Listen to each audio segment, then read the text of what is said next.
सभी छात्रों को राधे कृष्णा। मैं राघवेंद्र शर्मा अपने YouTube channel reasoning by Raghavendra Sharma पर आप सभी लोगों का हार्दिक स्वागत करता हूं। जैसा कि मैंने आपसे कहा था क्लास में कि कुछ क्वेश्चन किसी टॉपिक के आप लोगों को थोड़ा समझने में दिक्कत होती है या एक बार में सही से समझ में नहीं आते हैं, तो उनका मैं सॉल्यूशन आपको YouTube के माध्यम से पहुंचा दिया करूंगा। तो क्लास में मैंने जैसे कैलेंडर के कुछ प्रश्न कराए थे, जिसमें 2-4 प्रश्नों में कई लोगों को समस्या थी, तो आज उसमें से मैं 2-1 प्रश्न आपके सामने सॉल्व करवाऊंगा। उसके बाद फिर अपन अगले दिन और प्रश्नों को सॉल्व करेंगे। तो जितने भी डाउट के प्रश्न हैं उन सभी प्रश्नों को अपन YouTube के माध्यम से धीरे धीरे कवर करते चलेंगे, ठीक है। जैसा कि आप लोग देखेंगे कि एक प्रश्न है जिसमें कई लोगों को समस्या थी। वो प्रश्न है कि लगातार 400 वर्ष में 29 फरवरी कितनी बार आएगी या लीप वर्षों की संख्या कितनी होगी। तो मैंने आपको कई बार बोला है कि कैलेंडर में जो 29 फरवरी का सिस्टम चलता है या लीप वर्ष का जो सिस्टम चलता है, वो आपको पता है कि यदि कोई वर्ष है तो वर्ष में अगर हम 4 का भाग देंगे, अगर पूर्णतः विभक्त हो जाएगा तो वो लीप वर्ष होगी। और यदि कोई शताब्दी वर्ष है तो उसमें अपन 400 का भाग देंगे और वो पूर्णतः विभक्त हो जाएगी तो वो लीप वर्ष होगी। और जो लीप वर्ष होगी, ध्यान रखना, 29 फरवरी उसी के अंदर आती है।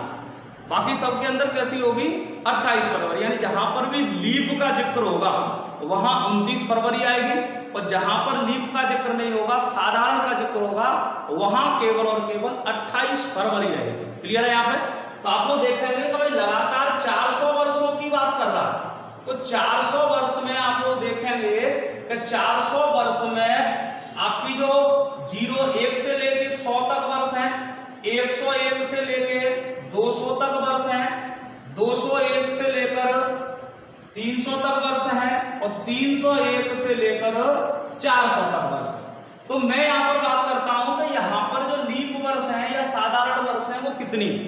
तो मैंने आपसे कहा था कि भाई 100 वर्षों में लीप वर्षों की जो संख्या होती है वो 24 होती है। आता ही समझ में। बोले सर 100वीं वर्ष में 100वीं वर्ष लीप होती है क्या साधारण?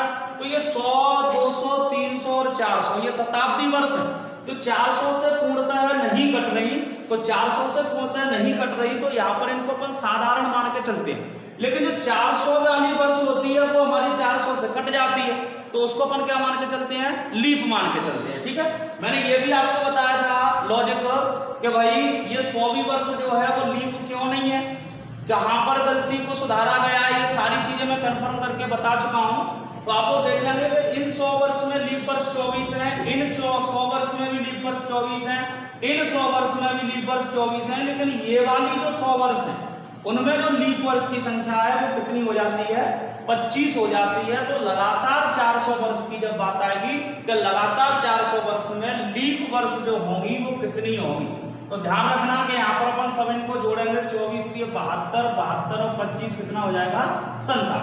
बात आई समझ में। तो यहाँ पर लगातार 400 वर्षों में लीप वर्षों की जो संख्या है वो कितनी है, 57। अगर कोई ये कहता है कि लगातार 300 वर्ष में कितनी है, तो आपको ध्यान देंगे 100, 200 और 300। 300 वर्ष में अगर आप आंसर देंगे तो 24 या 72, यानी केवल 400, 800, 1200, 1600 या 400 से जो भी पूर्णतः शताब्दी वर्ष कट रही है, उस शताब्दी वर्ष में पूरी में 25 होंगी, वरना कितनी होंगी, 24 होंगी। तो यहाँ पर लगातार 400 वर्षों में जो लीप वर्ष हैं वो कितनी है, 57। अब तो पता है लीप वर्ष 57 में है, तो 29 फरवरी की अगर बात करें तो 29 फरवरी भी कितनी होगी, 97, क्योंकि जो भी लीप वर्ष होगी उसी के अंदर क्या होगी, 29 फरवरी होगी।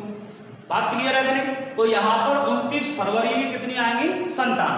अब कई बार प्रश्न आपसे ये पूछ लेता है तो मान के चलो लगातार 400 वर्ष में 29 तारीख कितनी बार आएगी, तो ध्यान रखना फरवरी में और तारीख में जमीन आसमान का अंतर, क्योंकि तारीख तो तुम्हें पता है 29 तारीख जनवरी में भी होती है, मार्च में भी होती है, अप्रैल, मई, जून, जुलाई सब में 29 तारीख होती है।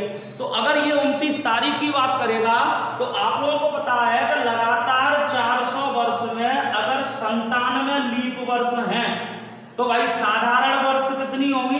303। 97 कैसी है? लीप है, तो साधारण कितनी होंगी? 303। अब आपको यह भी पता होना चाहिए कि किसी भी साधारण वर्ष में फरवरी कितने की होती है? 28 की होती है। तो यहाँ पर 29 फरवरी तो आने से रही, तो यहाँ पर किसी भी साधारण वर्ष के फरवरी माह में 29 तारीख नहीं होती है, तो बाकी कितने में होती है? 11 महीनों में। जब एक साल के 11 महीनों में 29 तारीख होती है, तो यहाँ पर साधारण वर्ष 303 है। तो एक साधारण वर्ष में 11 महीनों में 303 में गुणा कितने का कर दें? 11 का कर दें। और लीप वर्ष में 29 फरवरी होती है, तो लीप वर्ष में अगर 29 फरवरी है तो आप लोगों को पता है यहाँ पे कि भाई लीप वर्ष के 12 महीनों में 29 तारीख होती है, तो यहाँ पर लीप वर्ष है 97। तो कितने का गुणा कर दें? 12 का कर दें। 12 का गुणा करते हैं तो 12 सत्ते 84, 12 नम्मा 108 और 8 116, यानी 1164। और लीप वर्ष में 11 थी 33 और 11 थी 33। तो ऐसे करके टोटल जो 29 तारीख होगी वो कितनी होगी? 4 और 3 7, 6 और 3 9, 3 और 1 4 और 3 और 1 4। यानी जब भी अगर हमसे ये कहेगा कि लगातार 400 वर्ष में 29 तारीख कितनी बार आएगी, तो वो 29 तारीख कितनी बार आएगी? 4457। बात आ रही समझ में? क्लियर है सबका? तो आप लोग यहाँ पर देखेंगे कि अगर हमसे इसमें थोड़ा सा प्रश्न घुमा के पूछा जाए, बाई चांस कोई ये कहे कि भाई लगातार 400 वर्ष में 31 तारीख कितनी बार आएगी, ये प्रश्न आजकल पूछे जाने लगे हैं। तो 31 तारीख की बात करें तो हम ये देखेंगे कि कोई भी वर्ष साधारण हो या लीप हो, हर एक साधारण या लीप वर्ष में 31 तारीख हर वर्ष के 7 महीनों में होती है। कितने महीनों में होती है? 7 महीनों में। तो आपको पता है 400 साल है और हर एक वर्ष के 7 महीनों में होती है, तो 400 सत्ते 28 7 4 सत्ते 28, यानी 2800 बार 31 तारीख होगी। 31 तारीख कितनी बार आएगी? 2800 बार। अगर आपसे कोई कहता है कि सर 30 तारीख कितनी बार आएगी, तो वैसे अगर अंतिम 30 तारीख की बात करता है तो वो तो हर साल के 4 महीनों में होती है। लेकिन आप लोग खुद ध्यान देंगे कि सर 31 तारीख जिस महीने में है उसमें 30 भी तो होगी, यानी केवल फरवरी को छोड़कर हर महीने में 30 तारीख। तो हर महीने का मतलब यहाँ पर 11 महीनों में 30 तारीख होती है। तो 400 साल में अगर 30 तारीख की बात करेगा तो 400 गुणा 11 करेंगे तो आपका 30 तारीख की जो संख्या होगी वो कितनी होगी? 44। बात आई समझ में? लेकिन कोई पर्टिकुलर तारीख और महीना देता है, जैसे कोई कहेगा भाई सर 5 जून कितनी बार आएगी 400 साल में?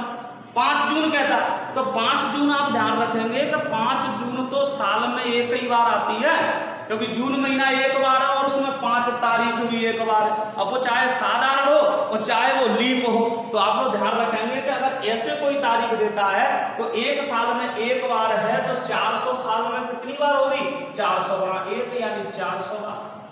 बात आ रही समझ में? तो इस तरीके के अगर आपके और भी प्रश्न हैं जो क्लास में डाउट में रह जाते हैं या आपको समझ में नहीं आते हैं, तो आप उन्हें आप बता सकते हैं, तो उनका सॉल्यूशन आप पर यूट्यूब के माध्यम से पहुंचता है। तो ये कुछ प्रश्न थे, लोगों का कहना था कि सर इनका थोड़ा सॉल्यूशन उपलब्ध कराया जाए, तो आज मैं ये 2-3 प्रश्नों के आपको सॉल्यूशन बता रहा हूँ। और भी अगर आपका कोई प्रश्न है तो उसको आप मेरे को भेज सकते हैं, आपको उसका सॉल्यूशन पहुँचा देंगे। धन्यवाद।